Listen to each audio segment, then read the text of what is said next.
Almost 6 movies और 4 shows flop होने के बाद मार्वल को फाइनली समझ आ चुका है कि ऑडियंस उनके मूवी से चाहती क्या है। समझ नहीं आया? मैं बात कर रहा हूँ जेफ स्नाइडर इन स्नाइडर की तरफ से आई एक नए और इम्पोर्टेंट र्यूमर के बारे में। तो बात यह है कि सैम राइमी जिन्होंने doctor strange multiverse of madness direct की थी, उन्हें डॉक्टर स्ट्रेंज 3 यानी कि मल्टीवर्स ऑफ मैडनेस के सीक्वल को डायरेक्ट करने के लिए वापस बुलाया जा रहा है। अब ये न्यूज़ पूरा 100% कंफर्म नहीं है क्योंकि इनसाइडर के आर्टिकल के अकॉर्डिंग ये डील अभी उसके फाइनल और लास्ट स्टेज पे है। तो मतलब 99% चांस है कि सैम राइमी ही इसे डायरेक्ट करेंगे। अब ये पूरी चीज़ इतनी इंपॉर्टेंट क्यों है वो मैं अब तुम्हें बताता हूँ। तो अगर तुम डिज्नी और मार्वल स्टूडियोज को थोड़ा भी जानते हो तो तुम्हें ये बात अच्छे से पता होगा कि वो लोग किसी भी ऐसे इंसान को जिनकी वजह से उनका ब्रांड नेम खराब हो सकता है या फिर उनकी मूवीज फ्लॉप हो सकती है, उनको काम देना तो दूर की बात है, उनसे कोई टाइज ही नहीं रखते वो लोग। और वैसे सिचुएशन में मल्टीवर्स ऑफ मैडनेस के इतने मिक्स्ड रिव्यूज के बावजूद अगर फाइगी साहब सैम राइमी को वापस लाना चाहते हैं तो मेरे लिए उसका बस एक ही मतलब है कि उनको फाइनली रियलाइज हो चुका है कि उनकी मूवीज क्यों फ्लॉप हो रही थी। और वो रीजंस ऑब्वियसली डायरेक्टर से एक्टर्स नहीं है बल्कि स्टूडियोज की तरफ से हायर्ड बेकार राइटर्स और उनके ऊपर किए गए रीराइट्स हैं। जैसे माइकल वॉल्डरन ने मल्टीवर्स ऑफ मैडनेस सिखा था, लेकिन मूवी के इतने मिक्स्ड रिव्यूज बाहर आने के बाद अब उनका कोई तो पता नहीं है। और माइकल वॉल्डरन भी एक अच्छा एग्जाम्पल है, अभी थोड़ी देर पहले मैंने जो कहा। क्योंकि अगर तुम्हें ये बात ना पता हो तो माइकल वॉल्डरन ही वो आदमी था जिसने लोकी का सीजन 1 पूरा लिखा था और एपिसोड 6 लिखने में मदद किया था। तो अब तुम इमेजिन कर सकते हो कि इतने भयंकर और इतने हिट शो लिखने के बावजूद एक मल्टीवर्स ऑफ मैडनेस ने उसको पूरे स्टूडियो और हॉलीवुड से ही गायब कर दिया। अब ये बात कहा जा रहा था कि वो अवेंजर्स सीक्रेट वॉर्स लिखने वाले हैं, बट एट दिस पॉइंट मुझे लगता है कि ये बस कुछ महीनों की ही बात है कि इस मूवी के लिए भी राइटर चेंज का न्यूज़ आ जाए।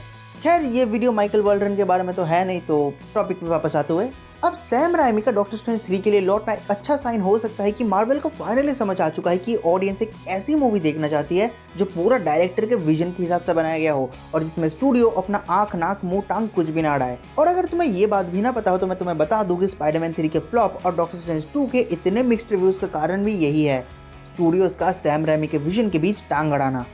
लेकिन आखिरकार शायद वो वक्त आ चुका है कि मार्वल को अकल आ गई है और इस चीज़ के लिए मैं सबसे बड़ा थैंक यू देना चाहूँगा रायन रेनॉल्ड्स, शॉन लिवाई और डेडपूल 3 को, क्योंकि एक लंबे समय के बाद ये पहली ऐसी मूवी थी जिसमें स्टूडियो ने डायरेक्टर्स और राइटर्स को पूरी छूट दे रखी थी। और इतना बड़ा रिस्क लेने के बदले ऑडियंस ने स्टूडियो को बहुत ज़्यादा प्यार दिया और शायद यही वो रीज़न है कि एटलीस्ट अगले कुछ सालों तक मार्वल किसी भी डायरेक्टर के विजन के बीच टांग नहीं अड़ाएगा।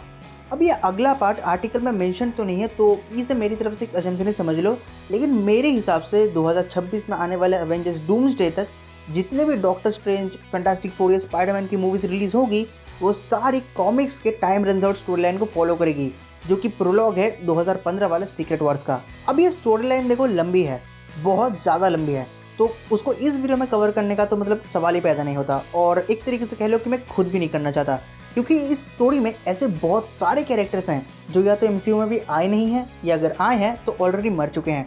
और इन दोनों तरफ के एग्जांपल्स मैं तुम्हें अभी देता हूँ। पहला तो है थैनोस और इसका कबाल जो एमसीयू में ऑलरेडी इंट्रोड्यूस होकर मर भी चुके हैं, और दूसरा है मॉलिक्यूल मैन जो कि एक बहुत ही इंपॉर्टेंट कैरेक्टर है। और जब मैं कहूँ बहुत तो मेरा मतलब है बहुत ही ज़्यादा इंपॉर्टेंट कैरेक्टर है, यहाँ तक कि मैं ये तक कहने को तैयार हूँ कि वो डॉक्टर डूम से भी ज़्यादा इंपॉर्टेंट कैरेक्टर है सीक्रेट वॉर्स के लिए। और इसका रीज़न क्या है जब मैं सीक्रेट वॉर्स का कॉमिक कवर करूँगा तब तुम्हें पता चल जाएगा। खैर, मुझे डॉक्टर स्ट्रेंज और सीक्रेट वॉर्स के बारे में थोड़ा बात करना था तुम लोगों से, तो इसलिए ये वीडियो बनाया। तो आई होप तुम लोगों को पसंद आई होगी और इन्फॉर्मेटिव लगी होगी ये वीडियो। मैं मिलूंगा तुमसे अगली वीडियो में, तब तक के लिए सायोनारा।